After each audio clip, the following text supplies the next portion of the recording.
मार्गदर्शन प्राप्त करने तो आप यहाँ पधारे हैं। आपका भी बहुत बहुत हार्दिक स्वागत, अभिनंदन।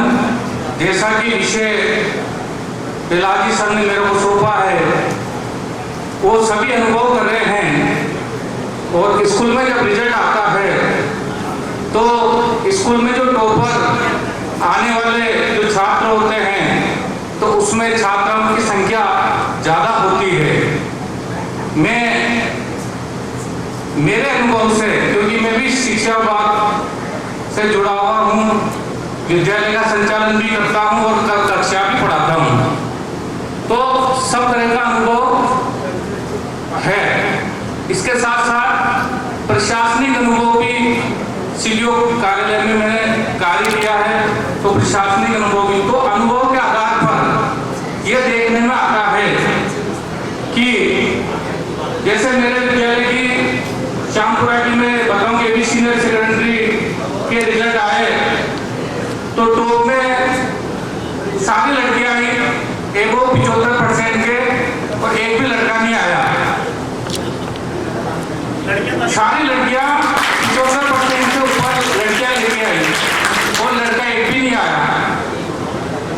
10वीं के रिजल्ट में जरूर एक लड़के ने 95% ला करके और लड़कों का सम्मान रख दिया, बाकी और सब पीछे रहे। अब इसका कारण क्या है? क्यों हमारी बेटियां जो है परचम लहरा रही है और जो छात्र हैं वो उतना अपना अचीवमेंट प्राप्त नहीं कर पा रहे हैं? तो ये कोई शेरी शायरी कहानी के माध्यम से कहने वाली बात नहीं, अनुभव की बात है कि विद्यालय में जब हम देखेंगे तो चाहे होमवर्क छात्रों को सबको एक साथ दिया जाता है, तो बालिकाएं बिना कहे अध्यापक जी के होमवर्क करके लाती है और पहले जजमाने के लिए तैयार रहती है, और छात्रों को 3-3, 4-4 बार बोलने के बाद भी होमवर्क अधूरा रहता है। तो इससे देखा जाता है कि पढ़ाई के प्रति जो छात्राओं की जो लगन है, उनका जो लक्ष्य है, उनकी जो मेहनत है, वो उनको आगे बढ़ाती है। इसी प्रकार जब क्लास वेकेंट रहता है, कक्षा खाली रहती है, तो उस समय लड़कियां तो पढ़ती हुई नजर आती है, होमवर्क करती हुई नजर आती है, लेकिन लड़के जो है आपस में गपशप करते हुए नजर आते हैं, तो इससे वो निरंतर पिछड़ जाते हैं। अब और अनुभव में बताऊं कि शाम को जब मैं ज्यादा बार रहता हूँ और खाने के बाद थोड़ा टहलने के लिए जाता हूँ, तो चौराहों पर 10-5 लड़कों के झुंड जो है इकट्ठे होकर के मोबाइल चलाते हुए नजर आ जाते हैं, क्योंकि उनको घर से बाहर निकलने की आजादी है, लेकिन लड़कियों को घर से बाहर निकलने की आजादी नहीं है। तो वो जो समय वो बाहर बिताते हैं, लड़कियां वो घर पे पढ़ाई में अपना समय उसका सदुपयोग करके और वो आगे बढ़ने की कोशिश करती है, तो इस वजह से लड़के पिछड़ते जा रहे हैं। अब सभी के लिए जो अभिभावक भी यहाँ आए हैं, मेरा सभी से अनुरोध है कि आपका लड़के ने अगर 10वीं में अच्छी परसेंटेज बना ली है, हो सकता है कोई माँ बाप यूँ कह दे कि तू 9th में या 10वीं में 75% या 80% लाएगा तो तेरे को मैं मोबाइल दिलाऊंगा। तो ऐसी गलती कभी भी मत करना, आप कभी मोबाइल दिलाने का वादा मत करना। बच्चा जब तक 12वीं पास नहीं कर ले तब तक उसको स्मार्टफोन नहीं दिलाना है।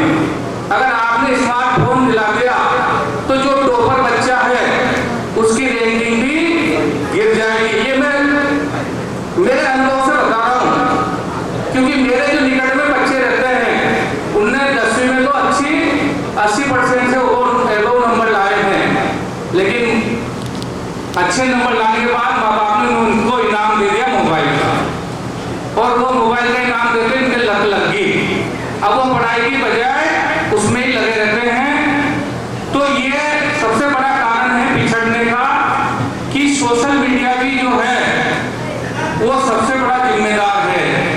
अब लड़कियां घर पे रहती हैं तो माँ बाप की, मम्मी की, भाई की सबकी नजर रहती है, तो वो उसका इतना यूज तो उस समय का यूज जो है वो पढ़ाई में करती है। दूसरी चीज, लड़कियां जो है आज्ञाकारी होती है कि अध्यापक जी ने कही कि बेटा कल ये काम करके लाना, ये याद करके लाना, तो वो जरूर याद करके लाएगी और बताएगी। पर लड़कों को जब तक 4-5 बार नहीं फटका दो, नहीं कह दो, तो वो याद करके नहीं लाते हैं। तो ये भी कारण पिछड़ने का होता है। तो आपसे लड़कों से ये गुजारिश है कि आपको अगर आगे बढ़ना है तो अपना लक्ष्य चुने, अपना ध्यान पढ़ाई में लगाएं, सोशल मीडिया में समय व्यर्थ नहीं करें, और साथ ही सबसे बड़ा जो आपका मार्गदर्शक आपके विद्यालय में जो आपका गुरुजन है उसकी आज्ञाओं का पालन करें, उनका मार्गदर्शन ले, उनका कहना माने। आजकल विद्यालय में ये प्रवृत्ति ज्यादा होती जा रही है कि अध्यापक जी की बात नहीं मानते हैं, उनका कहना नहीं मानते हैं। उच्छृंखल प्रवृत्ति लड़कों में ज्यादा होती है। कक्षा में भी अगर बाहर जाएंगे तो ग्रुप बना करके बात करने लग जाएंगे और उनका आधा घंटा पौन घंटा ऐसे बर्बाद हो जाता है। वही बेटियां जो है कक्षा में बैठ करके पढ़ाई करती है। तो ये छोटी छोटी चीजें हैं जिन पर हम फोकस करेंगे। एक और ये है कि कंपटीशन की भावना, कंपटीशन की भावना लड़कों की बजाय लड़कियों में ज्यादा होती है कि कई उनकी सहेली के जो नंबर आए हैं उससे ज्यादा मेरे नंबर आने चाहिए, उसके 90 बने तो मेरे 95 बननी चाहिए।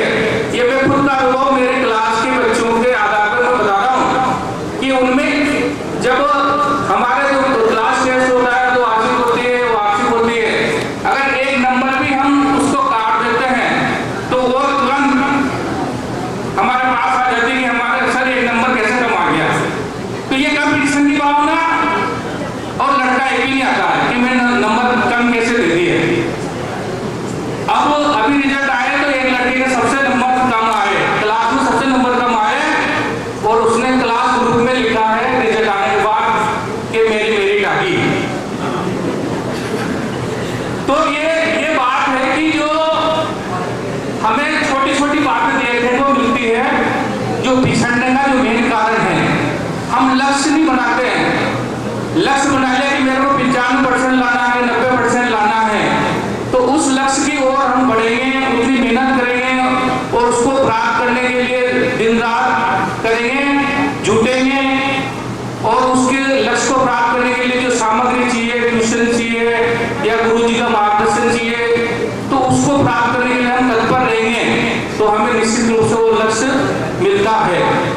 तो लड़कों को भी ये लक्ष्य बनाना है कि मेरे जो है मेरी क्लास की जो लड़कियां हैं उन लड़कियों से ज्यादा नंबर आने चाहिए। तो ज्यादा नंबर तभी आएंगे जब अपने दोस्तों के साथ ज्यादा समय आप गपशप में नहीं बिताएंगे, मोबाइल पे सोशल मीडिया में ज्यादा समय खराब नहीं करेंगे, अपने गुरुजी की आज्ञाओं का पालन करेंगे और माता पिता का कहना मानेंगे। साथ ही आप ये सोचते हैं कि केवल परीक्षा में पढ़ करके ही हम अच्छी परसेंटेज बना सकते हैं, तो ऐसा नहीं है। खरगोश और कछुए की कहानी सबने सुनी है। अगर आप शुरू से धीरे धीरे मेहनत करते रहेंगे तो लक्ष्य आपका प्राप्त हो जाएगा, और खरगोश की तरह तेज दौड़े तो जो लक्ष्य प्राप्त करना चाहते हैं उन्हें प्राप्त करेंगे। चाहे आप रोजाना 4 घंटे पढ़ें, पर वो नियम ये होना चाहिए कि वो रेगुलरिटी होनी चाहिए, पक्का दृढ़ निश्चय होना चाहिए कि मेरे को 4 घंटे पढ़ना तो पढ़ना ही है, उसमें किसी प्रकार की कमी नहीं होनी चाहिए। अब आप बाकी दिनों में तो 1-2 घंटे पढ़ोगे, परीक्षा में 8-10 घंटे पढ़ोगे, तो उससे आप जो परसेंटेज बनाना चाहते हो वो नहीं बन पाएगी। जब तक शुरू से ही आप पढ़ाई में नहीं लगाएंगे। अभी मेरे विद्यालय की मैं बताऊं कि मेरे विद्यालय की जो भी लड़कियां हैं वो सब किताबें ले जा चुकी है कोर्स की, अगले साल के कोर्स की, और लड़के अभी तक भी किताबों में दर्शन करने नहीं आए।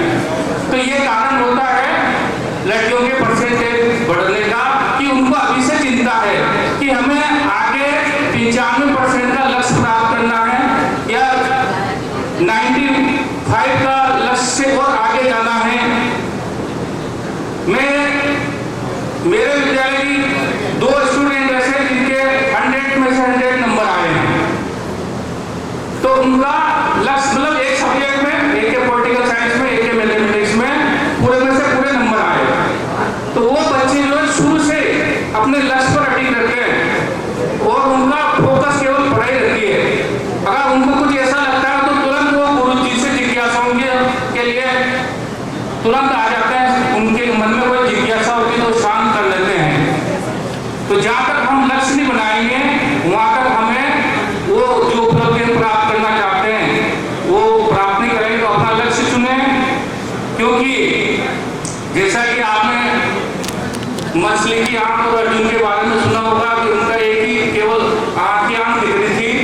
तुमने अपना लक्ष्य भेज दिया, तो तुम्हें भी केवल अपनी जो लक्ष्य तुमने जो बना रखा है कि मेरे को इतनी परसेंटेज बनानी है, तो उस लक्ष्य को प्राप्त करने के लिए अपनी जी तोड़ मेहनत करें। साथ ही जिस सेवा में जाना है उसका लक्ष्य भी बनाएं। अब मैं मेरी बालिका के बारे में बताऊं कि उसके 10वीं में 90% बनी और अंग्रेजी में 100% नंबर आए। रिजल्ट आते मैंने पूछा कि बेटा किस सब्जेक्ट में जाना चाहती है, क्या करना चाहती है, तो उसने कहा मैं डॉक्टर बनना चाहती हूँ। उसका लक्ष्य निश्चित था, मैंने उसी और उसको बढ़ाया। लक्ष्य प्राप्त करने के लिए पूरा संसाधन लगाए, तुरंत कोचिंग में रख दिया, लेकिन बीच में कोरोना आ जाने के कारण थोड़ा उसके लक्ष्य में ब्रेक आ गया। फिर मैंने कोरोना खत्म होने के बाद फिर कोचिंग कराई।